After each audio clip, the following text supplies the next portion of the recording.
On the topic of election fraud in South Korea during the general election of April 15th, sadly, we saw very bad things happen. But this is not new or unique in South Korea. It is a pattern that, like the coronavirus itself, is creeping into the democratic body throughout the world. A recent US government report identified factors that undermine democracy globally. It found that electoral processes have been undermined more than any other democratic freedom in the last few years. Throughout the world, the basic right to elect leadership is being undermined by autocracies as they find ways to control the results. Yet they keep the illusion of competitive balloting by undermining the very mechanisms of voting machines through big data in collusion with software companies working as fronts with nefarious governments. And of course, I'm specifically referring to the Chinese Communist Party and corporations that are controlled by the Chinese Communist Party. What is increasingly common around the world are polls where the outcome is shaped by coercion, fraud, gerrymandering, and other modes of manipulation. Our right to elect our own representatives is one of the key ways that people in democracies express themselves politically. Many see voting as a moral duty, and in some countries like Australia, it is the law. It is a way to protect ourselves and our fellow citizens from authoritarians. We believe when we vote that we as individuals make a difference. But what happens when our individual vote has little instrumental value because they are undermined by larger processes aimed at rigged outcomes? Rigging elections is inherently undemocratic. Of course, the US is not immune from these attacks on representational democracy.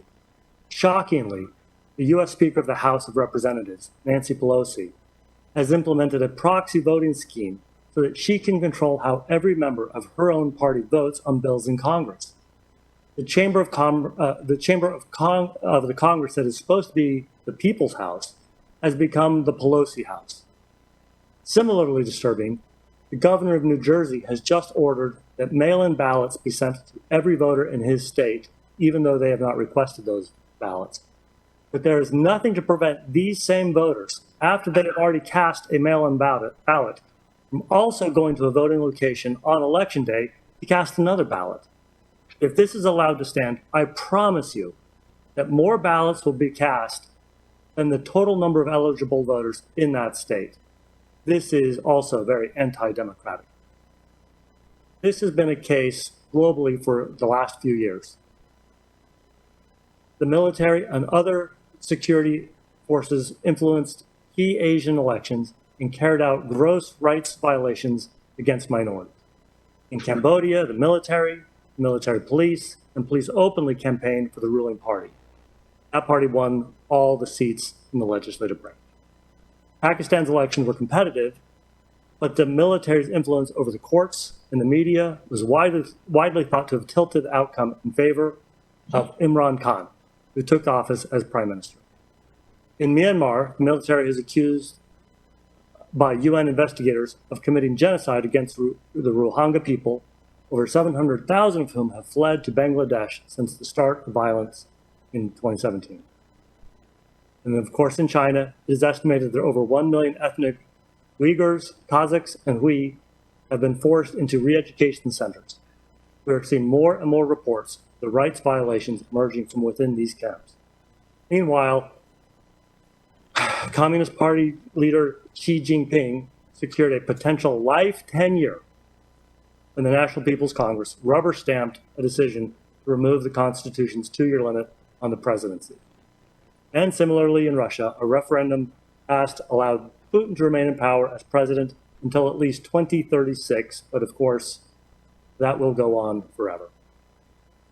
In South America, the Venezuelan president Nicolas Maduro extended his authoritarian rule with a profound, flawed presidential election.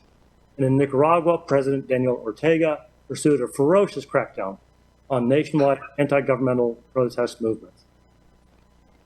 So what we see in South Korea in the April 15th general election should not come as a big surprise.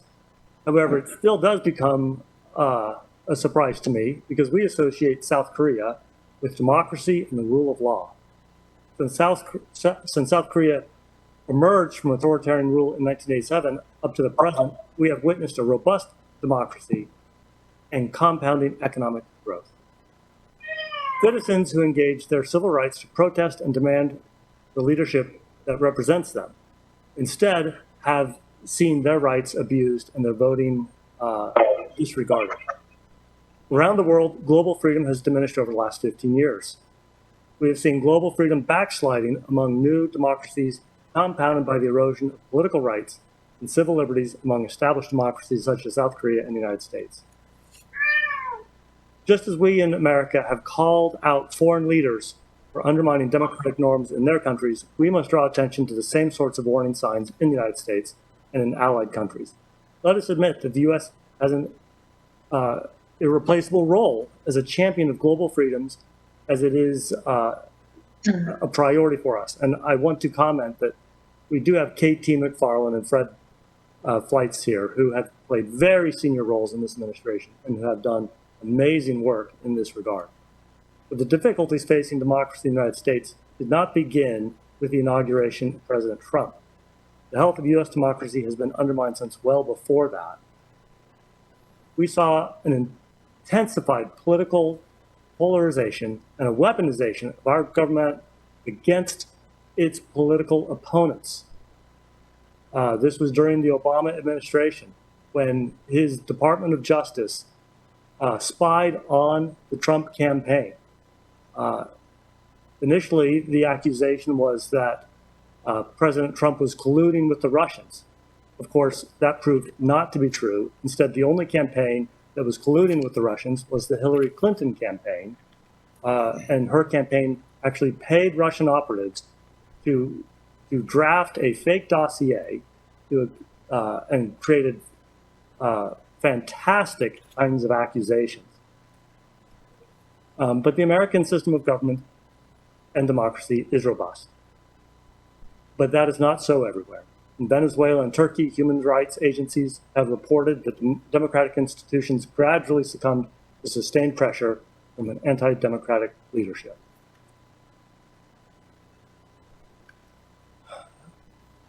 We are seeing a deterioration in democracy around the world. For over 4 years, the left in America has successfully taken up so much of President Trump's time in these baseless accusations. And it reminds me of something that Ronald Reagan taught us. And I read his quote directly. As we renew ourselves here in our own land, we will be seen as having greater strength throughout the world. We will again be the exemplar of freedom and a beacon of hope for those who do not now have freedom. Nearly 4 decades later, the idea that the United States is an exemplar is being steadily discredited. If we are to assess democracy, we must assess corruption and transparency. Those in the Obama administration who attacked candidate Trump and the president and President Trump himself, they need to be held to account. In the case of the United States and South Korea, we see much corruption and little transparency. So what did happen in Korea on April 15th, 2020? We saw officials use their position to enrich themselves and their political party. They tolerated conflicts of interest to sow public doubts about their own motivations. The result of this is that citizens lose faith in the system and begin to avoid their own responsibilities, including paying taxes, participating in elections, and obeying the law in general. To avoid such decay, it is imperative that government and citizens alike uphold ethical rules and norms against corruption. The United States benefits from a number of strong protections, including independent courts, congressional oversight, and active monitoring by the media and civil society. But it takes patriots like those in attendance here to hold everybody accountable. I pray that the patriots of South Korea will help us as we defend freedom and democracy around the world. As the Korean election comes into greater and greater doubt, I fear that it could be a harbinger of additional failures around the entire globe. With that, I want to thank you all again for including me, and it is an honor to be included among such great speakers. Thank you very much.